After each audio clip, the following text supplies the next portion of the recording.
Washington. Well, I'm joined now by former federal prosecutor Joe Moreno. Joe, welcome. Thanks for joining me on The Context. First of all, your view on whether the information in this chat on the Signal app was actually classified or not. Anita, I'll answer your question, but just first, taking a step back here, this is one of those situations where if you're hearing from a politician or a commentator here in Washington, to figure out if they're able to put their personal politics aside and be objective about a situation. And this is very akin to the Hillary Clinton server incident back in 2016, right? Using a private email system to conduct high-level government business. If you flipped out about the Hillary Clinton email situation and thought it was the worst thing ever, and now shrug off what's happened here, you're unable to stop being a hypocrite and put aside your politics and what happened here. This is a serious lapse of judgment. Even if the information is not classified, which we don't know yet, but even if it's not, it shows an incredible lack of judgment that these 18 very high-level officials were getting into this level of detail on a commercial instant messaging platform. So I don't even care, frankly, if it veers into the classified area.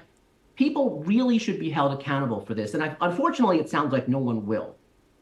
So to be clear, Joe, you are saying that President Trump and those involved in that chat are being hypocritical because, if I've read what you've said correctly, they reacted in a completely different way, or those who did react at the time, to Hillary Clinton and her emails. Look, I've been a first lieutenant in the Army, right? I've been an entry-level prosecutor at the Justice Department. I've been a staffer at the FBI. If I did anything like this, if I discussed government business on an outside chat platform, I'd be fired, right? You lose your security clearance. And I think what's so frustrating is that when those of us who have served time in the government see very senior officials doing things like this, just the absolute carelessness, the absolute disregard for basic protocol to say the reason you don't do stuff like this, one, of course, is the cyber vulnerability aspect, but the fact that you could inadvertently add people like reporters to the chat, which is exactly what happened here. So it's this frustration that you get these rules from the top saying, don't do this and don't do that, and then you see them flagrantly disregarded by the very people that would absolutely chastise and discipline those of us at the lower levels if this situation were reversed. Who does the buck stop with on this? And do you think that we are going to see President Trump steadfastly stick by his team, or might he change his mind?